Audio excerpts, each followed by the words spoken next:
all. Thank you all for coming, for being here. I hope you're enjoying the free beer. I really hope you are. So we'd like to talk to you today about the future of the web in about 30 minutes. We'll see if we can pull it off, or as we like to call it, a brave new web. My name is Giles. My name is Michael. And we're twins, in case you haven't noticed yet. We're HowWest alumni. Yay, HowWest, exactly. And we work for a startup, Subatomic Systems, right here in San Francisco. We're from Belgium. This is a beautiful picture of Ghent, is the city where I live. Belgium is very famous for its prestigious beers, awesome waffles, and great Belgian chocolate. But we're not here to talk about Belgium tonight, even though I'd really like to do that. But we're going to talk about something else. All right. Today we'll be talking to you guys about web components, something that's up and coming. Please note that we are talking about specifications at this point. So don't expect to go home and start doing stuff. Although there are, we'll see that later. You can actually do that. Never mind. So basically, what are web components? Web components is nothing but a set of specifications set by the W3C that allows you to create reusable components using just simple CSS, HTML, and JavaScript, something we're all too familiar with. And let me actually list what the specifications are. So we got, at one point, templates, and we got the shadow DOM, custom elements, and imports. Those four parts actually are the web component specification. You can use them separate. You can all do that, but they're actually most powerful when used together to create your components. Let me give you an example of what a web component actually looks like. Yeah, who's excited to get the bling tag back? Awesome. You can't get rid of it. Anyway, this is what a web component looks like. All you have to do is basically import your web component and then use it. That's it, right?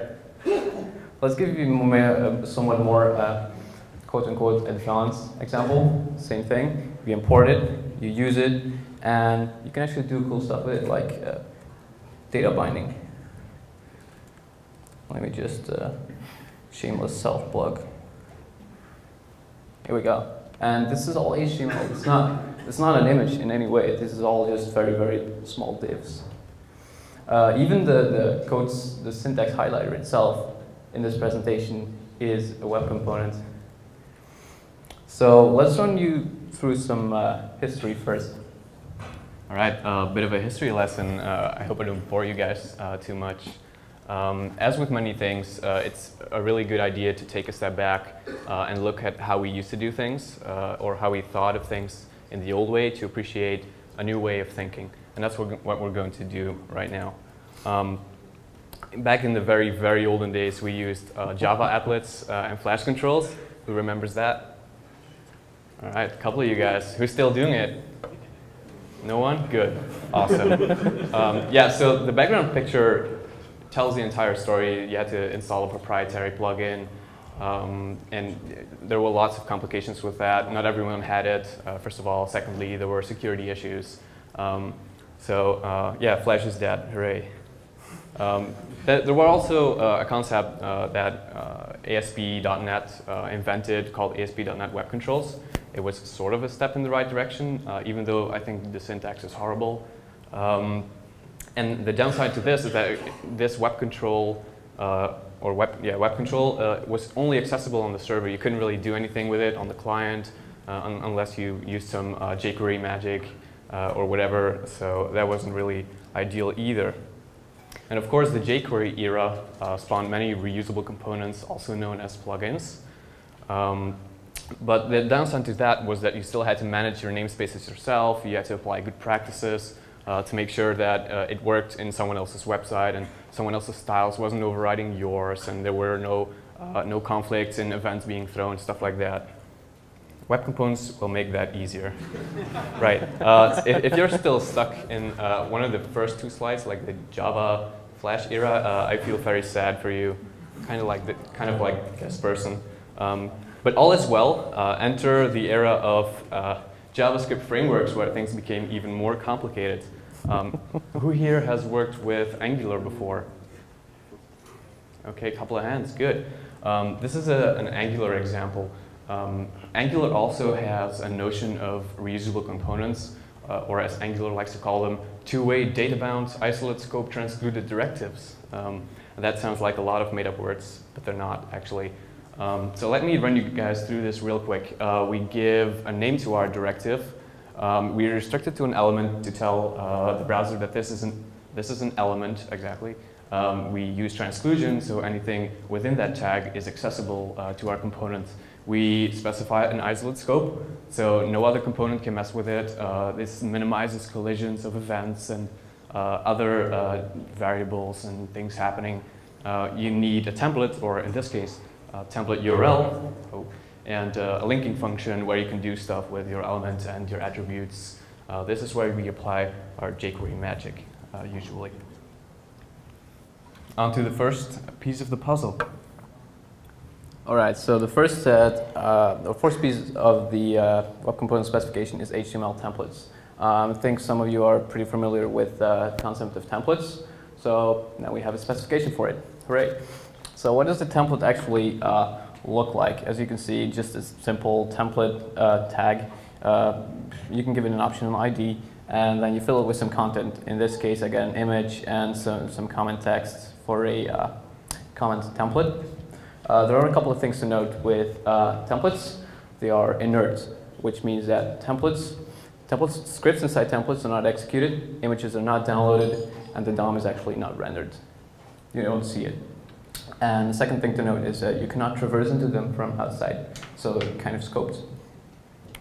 And so in essence, templates are nothing more but blueprints for your web components.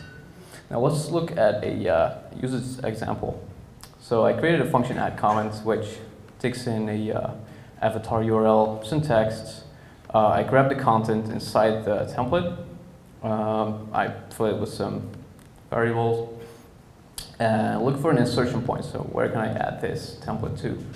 And this is where the magic happens. All you have to do is actually clone the content of your template, and then it becomes live. Images are downloaded, script is executed, and the DOM is rendered. And the parameter that you pass here in clone node function is whether or not you want a deep clone or a shallow clone. And that's pretty much it. So I can give you here a demo of what it looks like. It's not going to be impressive. So I add a comment with a random avatar. As you can see, the images are downloaded on the fly. There was a little bit of lag, network lag here to download the image. So you can actually see that that is happening. And the template is actually defined here in my slide. Let me just bring this up. Inspector, links. No, finding this thing. Oh, here we go.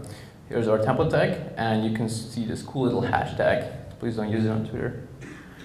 So it's a document fragment that has the contents with an avatar and some text. Now to show you, you can actually not mess with this guy. We can actually take the, this is a certi. So you can actually try to query select it, and you will see that the result of grabbing like the img tag of this is actually null. There we go. We can grab the image from that template. So it's scoped. So on to the next piece, which is kind of creepy, actually. Let's stand in awe of this, well, I was going to say amazing GIF by Mr. Div, but it's almost invisible on the screen, sadly. Shadow DOM is maybe somewhat of a hard concept to understand, so I'm going to keep it simple. And here's the basic gist of it. The shadow DOM isolates your component markup so no one else can mess with it. Your page styles won't be able to interfere with the styles that are defined within your web components, and there is no collision in other functionality from other scripts and other components. So this basically eliminates all of the good practices that we had to use and apply to jQuery plugins. Just to show you guys this real quick, and this is going to be a quite hard with a microphone. I have a video in here, not because I want to show you guys a video, but to show you guys that Shadow DOM is a very old concept that almost every major browser has been using for quite a while.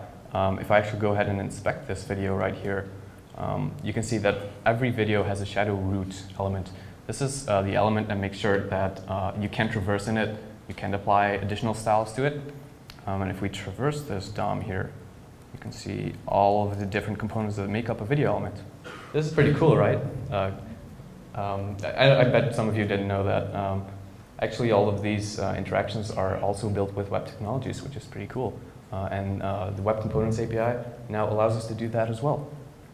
And as you can see, all of these buttons have a user agent style attached to them that we can't modify, of course, since they won't let us. And just to show you guys again that we can't mess with this, cannot mess with this. I'm gonna grab this video real quick. Good, it works. What if we want an input element in this? Oh, too bad, you can't mess with it, which is good, which is what we want. So in essence, the Shadow DOM is the sandbox for our component. Onto custom elements. All right, the custom elements, the third piece of the puzzle, is probably the most important part about web components. And actually, let me show you why that is. So here we are. This is the definition of a custom element. Basically, you just define the element tag here. You give it a name. In this case, it's hello world. We all know hello world, right? The name must contain at least one hyphen. That's a requirement for web components. This is probably to not allow you to mess with other elements. And then there's an optional constructor here, which is actually used to create your web component through JavaScript. That's also something you can do. Rather than adding the tag to the DOM, you can just create it from JavaScript, mess with it in memory, and then actually append it to the DOM. And then we have some content in our elements. It's usually a template, but just for the sake of brevity, it's going to be a div. And in the script tag, this is where real magic happens. So we register our element to the DOM, and we supply it a prototype object. Now we all know a prototype object in JavaScript. I hope you all know what that does. And then you have a couple of callbacks that you can use for your custom elements. This is the custom element lifecycle. So you get the ready callback, an attached callback, a detached callback, and I think a property changed callback, if I recall correct. And basically what this does is these callbacks get called. And here in the ready callback, for example, this gets called when the component is actually ready, but it's not attached to the DOM yet. So which is cool, because we can actually mess with the DOM of the element itself in memory without actually having to do that extensive DOM manipulation. And anything that comes after here is, in essence, your public API to your web component. So what you can do is actually query select your hello world through jQuery or whatever, and then call the .announce function on it, which will execute alert hello world. You can have many other functions here, and you can make your component do whatever you want. You can make it dance if you want to. So in essence, custom elements are the backbone of web components. So on to the last piece. All right. The last piece of the puzzle is called HTML imports. And as you can probably guess, what it does is it imports HTML, only not quite. Why imports? Well, every aspect of web programming has had its own way of importing itself.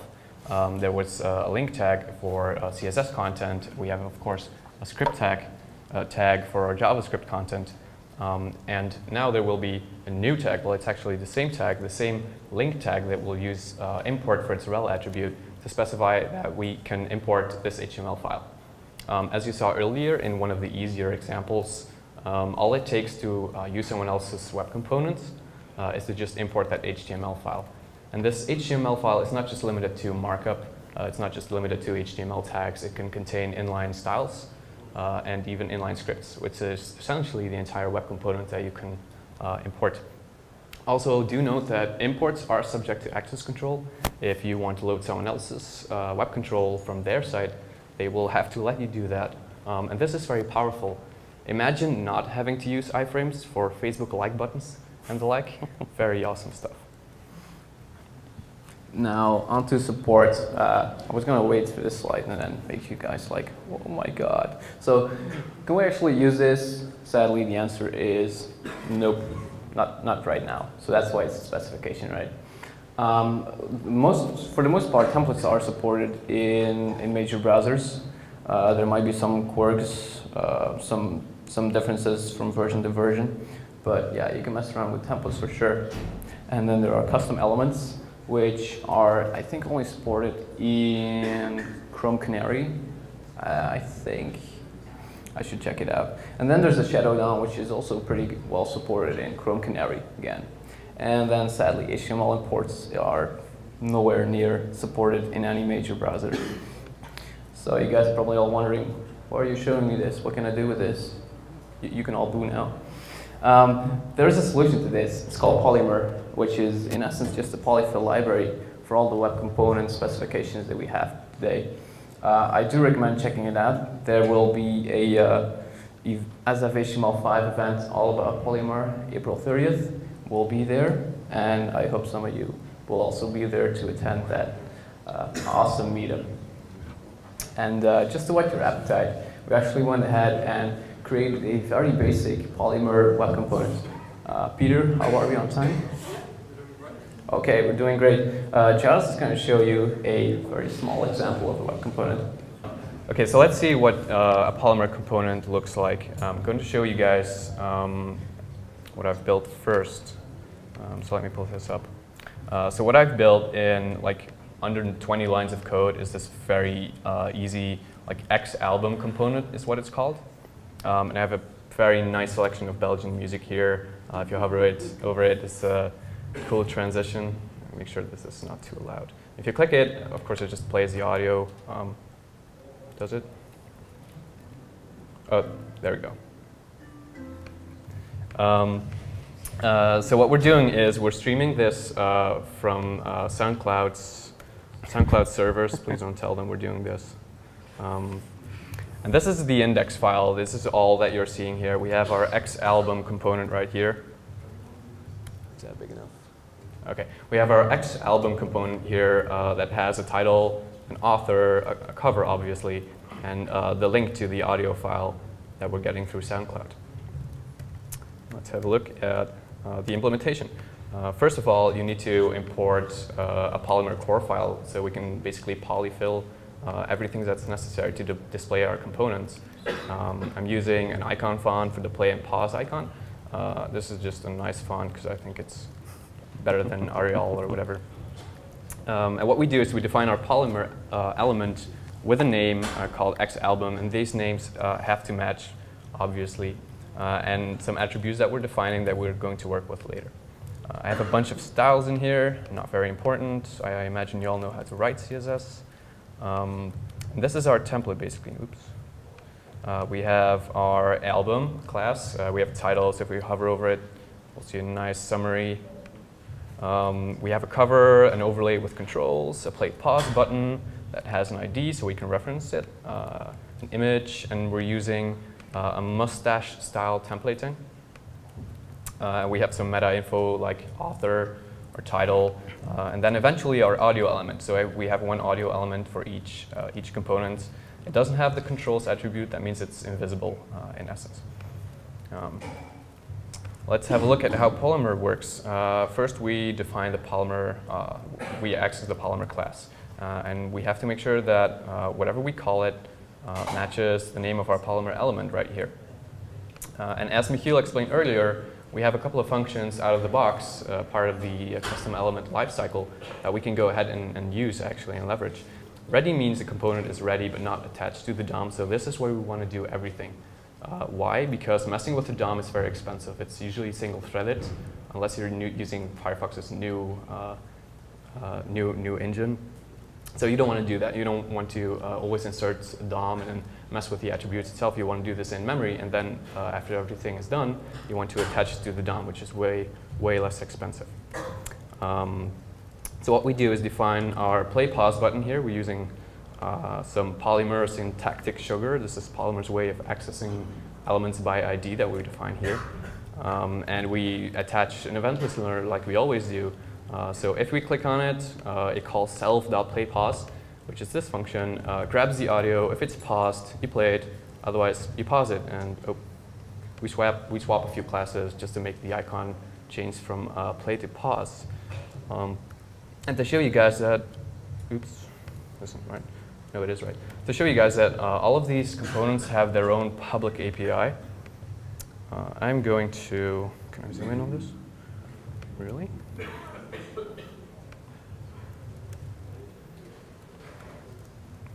Okay, this is better. We can actually go ahead and select the very first query selector, the very first X album element. There you go. And we should be able to call play pause. Oops, suck at typing. There you go. You can play and pause it using its public API. Thank you all for your attention.